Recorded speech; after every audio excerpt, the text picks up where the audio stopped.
கிறிஸ்துவுக்குள் மிகவும் பிரியமான தேவனுடைய பிள்ளைகளே, இந்த காலை நேரத்திலே உங்களை சந்திப்பதிலே மிகுந்த மகிழ்ச்சி அடைகிறேன். அனுதின மன்னா மூலமாக உங்கள் வாழ்க்கை மிகவும் ஆசீர்வாதமாக இருக்கும் என்று விசுவாசிக்கிறேன். அருமையான தேவனுடைய பிள்ளைகளே, இன்றைக்கும் தியானத்துக்கு எடுத்துக்கொண்ட வேத வசனம் மத்தேயு 5ஆம் அதிகாரம் 7வது வசனம். இரக்கம் உள்ளவர்கள் பாக்கியவான்கள், அவர்கள் இரக்கம் பெறுவார்கள். ஏழைக்கு இறங்குகிறவன் கர்த்தருக்கு கடன் கொடுக்கிறான். இந்த ஏழை கூப்பிட்டான், கர்த்தர் கேட்டு அவன் இடுக்கண்களுக்கெல்லாம் நீங்களாக்கி ரட்சித்தார் என்று வேதம் சொல்லுகிறது. அன்பு தேவனுடைய பிள்ளைகளே, அப்படியாக மகாகவி பாரதியார் மிகவும் ஏழ்மையான குடும்பத்தில் பிறந்தவர்.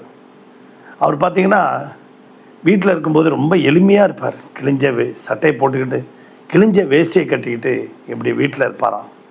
ஆனால் வெளியில் வரும்போது பார்த்திங்கன்னா ஒரு நல்ல ஒரு பைஜாமார் இது மாதிரி ஒரு கோட்டு போட்டுக்கிட்டு அந்த மாதிரி அவருடைய ட்ரெஸ்ஸை பார்த்தீங்கன்னா தெரியும். பின்னாடி ஒரு இது மாதிரி ஒரு பைஜாமா மாதிரி அதை கட்டிக்கிட்டு அப்படியே தலைப்பாக ஒன்று வச்சுக்கிட்டு நல்ல முறுக்கு மீசையை வச்சுக்கிட்டு அவர் வெளியில் வருவாராம். பார்க்குறதுக்கு பெரிய ராஜா மாதிரி இருப்பாராம். பெரிய கம்பீரமாக பணக்கார வீட்டு குடும்பத்தில் இருக்கிறது மாதிரி இருப்பாராம்.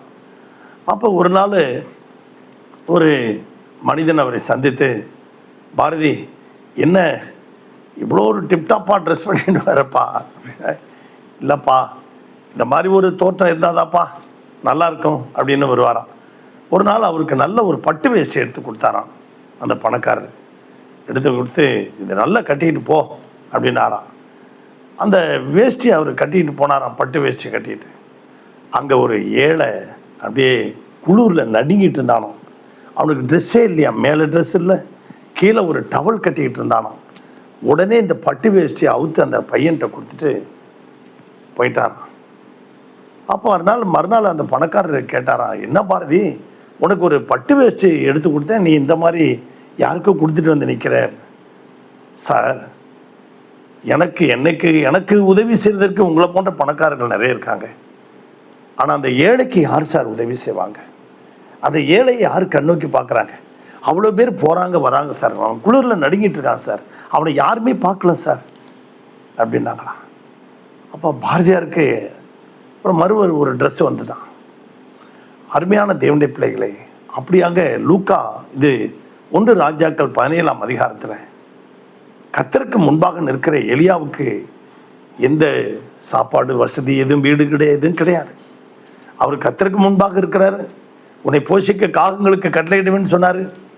அப்போ காகங்கள் அவருக்கு காலையில் அவர் அப்பத்தையும் மாலையில் இறைச்சியும் கொடுத்தது. 2 வேளையுமே அப்பமும் இறைச்சியும், மாலையிலும் அப்பமும் இறைச்சியும் கொண்டு வந்து கொடுத்தது. அவருக்கு வேறு யார் சமைச்சு கொடுப்பாங்க? அது கர்த்தரே நம்பியிருந்தார். உடனே அந்த கேரி தாற்று தண்ணி வற்றி போயிடுச்சு. ஆண்டவர் சொல்கிறாரு, உன்னை போஷிக்க ஒரு ஏழை விதவைக்கு நான் கட்டளையிடுவேன், போ. கட்டளையிட்டேன்னு சொல்லிட்டாரு. நான் ஏற்கனவே சொல்லிட்டேன், நீ போப்பா அப்படின்னாரு. அதனால் நேராக அந்த ஊருக்கு போனார். சாரிபாத் அந்த ஊருக்கு போனார். அந்த ஏழை விதவை ஒரு விறகு பொறுக்கிட்டு, கடைசியாக 2 விறகு பொறுக்கிட்டு தானும் தன் மகனும் சாக போகிற நிலைமையில் இருக்காங்க. ஏன்னா ஊரெல்லாம் சமாரியா முழுதும் பயங்கரமான பஞ்சத்தில் கொஞ்சம் மாவும் கொஞ்சம் எண்ணெயும் தான் இருக்குது. அதை சுட்டு சாப்பிட போகிறாங்க. அப்போ எலியா போய், அம்மா இதில் எனக்கு கொஞ்சம் தண்ணி கொண்டுட்டு வாமா அப்படின்னு கேட்டார்.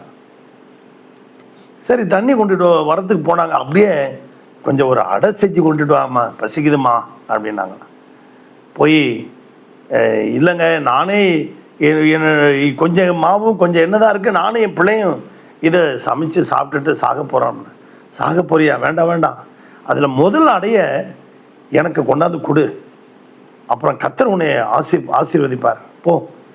அப்போ போய் எலியாவின் சொற்படியே அவள் செய்து முதல் அடையை கொண்டாந்து கொடுத்தா. அருமையான தேவனுடைய பிள்ளைகளே, பஞ்சகாலம் முடிகிற வரைக்கும் சாரிபாத்து வீட்டில் அந்த மாவு குறையும் இல்லை, எண்ணெயும் குறையும் இல்லை, சாப்பிட்டுட்டே இருக்காங்க. அவங்க வீட்டார் எல்லாரும் சாப்பிட்றாங்க. எலிசாவும் அவரும் சாப்பிட்டார், எலியாவும் சாப்பிட்டாரு. இந்த காலை வேளையில் இந்த சத்தத்தை கேட்டுக்கொண்டிருக்கேன் நீங்களும் நானும். திக்கற்ற பிள்ளைகளையும் விதவைகளையும் அனாதைகளையும் நாம் போஷிப்போம், ஆதரிப்போம்.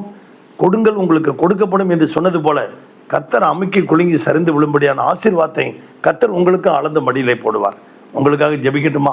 பரலோக பிதாவே, இந்த சத்தத்தை கேட்டுக்கொண்டிருக்க ஒவ்வொரு பிள்ளைகளையும் ஆசீர்வதிங்க. அவருடைய விருப்பத்தை நிறைவேற்றுங்க. அவர்கள் தேவைகளை சந்திங்க. கொடுங்கள், உங்களுக்கு கொடுக்கப்படும் என்ற வார்த்தையின்படி அமுக்கி குலுங்கி சரிந்து விழும்படியான ஆசீர்வாதத்தை பிள்ளைகளுக்கு தாரும். ஆண்டவரே, இன்றைக்கு ஓய்வு நாள் பரிசுத்த அலங்காரத்தோடு உம்மை தொழுது கொள்ள ஒவ்வொருவருக்கும் கிருபை தாரும். உலகம் எங்கு நடக்கிற எல்லா ஆராதனைகளையும் இயேசுவின் நாமம் மகிமைப்படுவதாக, உயர்த்தப்படுவதாக. ஆசீர்வதி இயேசு நாமத்தில் பிதாவே, ஆமேன். God bless you everybody. Thank you.